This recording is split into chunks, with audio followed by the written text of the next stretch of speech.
Look at that depressing chart. It shows what happens after recessions, happens to employment. Again and again, hiring recovered after about 2 years. But the current recovery, it's the red line, is much slower, much weaker. Why? Well, one reason is that employers now face thousands and thousands of pages of rules. That makes it scary to expand because no one even understands what those laws say. Even the lawyers who specialize in them don't understand that. Betsy McCoy has heard complaints about that from businesses. She's a healthcare expert who's been following Obama's biggest new regulation, Obamacare. She reads it so we don't have to. Bob Luddy is a businessman who makes these fans. Well, actually much bigger and fancier ventilation systems that places like restaurants use to suck away bad smells and gases that might blow you up. So, you making money? We are making money, and in spite of everything, we're still expanding, but it's more difficult in this environment because of HR rules. Human resources rules. Yeah, which don't make any sense, really, even for the employees. Uncertainty about taxes and other regulations that are coming into the marketplace. For example, Department of Energy wants to regulate fan motors over 5 horsepower when we're already in a highly competitive industry. All right, they say they want to regulate them to make the exhaust fans more energy efficient. They say it's necessary to carry out the purposes of Part A1 of the EPCA, whatever that is, to conserve the energy resources of the nation. That's what the industry does. They're on my side. Yeah, what do you mean what the industry does. You just want to make money.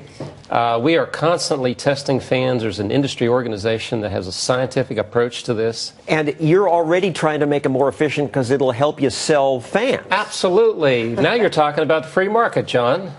But they just don't get that? They totally don't understand it. And you've been in business for 35 years. You built your company from nothing to now 700 employees. It was different 35 years ago? Oh, absolutely. I mean, compared to today, it seemed like there was no regulation back then. Certainly not at the federal level. Maybe we had some state things we had to deal with. Now the federal government's going to be engaged in our health care. After 25 years of being self-insured and efficient, we don't need their help. Let's talk about that. I have my own copy of Obamacare. Oh, boy. But mine is much fresher than yours because I didn't read mine. But you've read that. And what do companies tell you? Well, they call you all the time. The employer mandate is one of the most troubling parts of it. This employer mandate says that every employer with 50 or more full-time workers has to provide health insurance. And not just any health insurance. It has to be the one-size-fits-all government-designed plan, which will cost about twice as much as what most employers currently offer. So a lot of companies who have high turnover, they have a cheap plan. These are mostly young people. They're going to have to get a fancier plan. Well, and let me explain what they're going to do. So many companies are going to simply stop offering insurance. McKinsey & Company did a survey and found that over a third of employers are already considering not offering insurance anymore. Because the penalty is cheaper. It's just a couple $1,000. That's right. Here's the point. This employer-mandated plan adds $1.79 per hour, every hour, to the cost of hiring a busboy or a waitress or a receptionist, actually to the cost of hiring any full-time employee. But when you're hiring neurosurgeons, $1.79 doesn't matter. When you're hiring entry-level people, it really does. It's $2,000 a year. That's almost. Right. So employers can stop offering insurance and pay a penalty. And they will. And some already have said they will. That's right. So here are people who were getting insurance on the job and had a full-time job. Now they're at risk of a part-time job and no insurance. Still? We're going to try to continue our work covering our workers under our self-insurance, but it's going to raise the cost for us and for the employees. So you may expand less, hire fewer people. Absolutely. You expand with new capital. And if the government takes your capital, you expand less. And this drives some people offshore. You say the components you buy, motors, bearings, filtration, all those manufacturers have moved offshore? Many of them have, or most in those particular industries. And if you think about it, America should be able to compete regardless of labor costs with any country in the world because modern manufacturing uses machine tools. But if you put enough regulation and enough trouble, it forces these companies. So it's not the cost of the American worker, it's just the confusion over I don't this? think it's the cost of the American worker at all.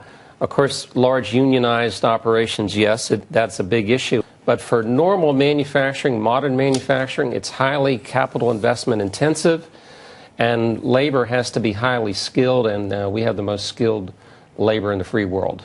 Now, Betsy, this law, you tell me, says that the employee cannot be asked to cover more than 9% of their income in premiums, which sounds 9.5% of their household income. And I was going to tell Bob kind. about this because this is going to be a nightmare for you. You literally, as an employer, will have to ask every employee, what does your husband or wife make? Because you have to know their household income, not just your employee's income. So then, if you're hiring somebody, you may want to hire somebody whose wife or husband makes more money so that you can ask them to contribute more to their health insurance. This is a nightmare. And what I would think would be the only hope for health care is if you get these health savings accounts, these high deductible plans where the employees have a little more skin in the game and make some of their own decisions. They are going to go out. They're not officially banned in here. No, but the way the law is structured, it's going to be almost impossible to get one. All the plans are going to be the same. And the plan has to cover things like alcoholism treatment, drug treatment, psychiatry, contraception. Though if you get another politician in there, they may ban. It's just all up to the whims of the state. You're raising something really interesting because women were told, contraception is guaranteed here. It isn't. This law says that your plan will include whatever the current occupant of the White House says you ought to have in your health insurance. And the next occupant of the White House may say something completely different. Who wants the president making all those decisions for you? Bob, they're trying to help us. They're trying to protect people. Well, I think the central problem is that individuals and small companies make much better economic decisions than any government ever could. And the government says, well, we're going to spend another $1 billion here and $1 billion there. We've got to get away from this so that business grows faster than government, or we'll have higher unemployment, we'll have more stress on the middle class. And that's exactly what you've seen for the last 4 years. At the moment, government's growing faster than business. Absolutely. Thank you, Betsy. Thank you, Bob. Up next.